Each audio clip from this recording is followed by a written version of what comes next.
हाय friends, good morning. Shri Swami Samarth. कसे आहात तुम्ही? आय होप तुम्ही सगळे मजेत तरी मस्त असणार. तर स्वागत आहे तुमचं माझ्या यूट्यूब चॅनलमध्ये, माझ्या नवीन व्हिडिओत. तर आज बनवायचे होते बटाट्याचे चिप्स. तर कधीपासून चालू होतं. तर बटाट्याचे चिप्स बनवायचे असं पण जमतच नव्हतं. मी पण मम्मीकडे चालले गेले असल्यामुळे तर आज बटाट्याचे चिप्स बनवायला सुरुवात केली. आधी बटाटे चांगले स्वच्छ धुवून घेतले, सोलून घेतले आणि मग त्यांचे चिप्स करून घेतले. आईकडे मला बटाटे सोलून देत आहेत, तर एकीकडे मी चिप्स करते. तर 10 किलोचे चिप्स होते आम्हाला करायचे, तर ते आम्ही करून घेतो आहे आज. तर बटाटेचे चिप्स करून झाल्यानंतर त्यांना 4-5 पाण्याने धुतलं तर ते अगदी स्वच्छ होतात. त्याच्यातलं स्वच्छ पाणी निघून जातं धुतल्यानंतर.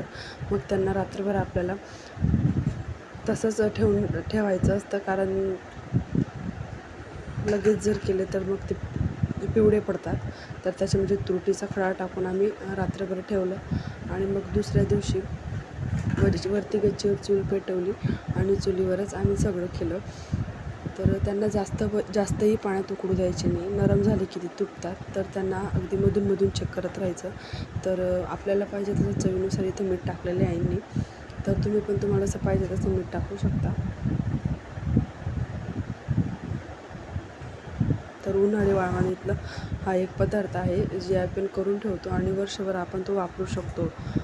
फराळाला आपण असंही खाऊ शकतो. कधी कोणाचा उपवास असतो तर आपण तळून हा पदार्थ खाऊ शकतो. तरी ते बटाट्याचे चिप्स झालेले होते आमचे. तर आता आई आणि मी त्याची वाळ व्हायला टाकायची तयारी करत होतो. तर तुम्ही व्हिडिओ स्किप न करता बघा कसे आलेत तर आमचे बटाट्याचे चिप्स.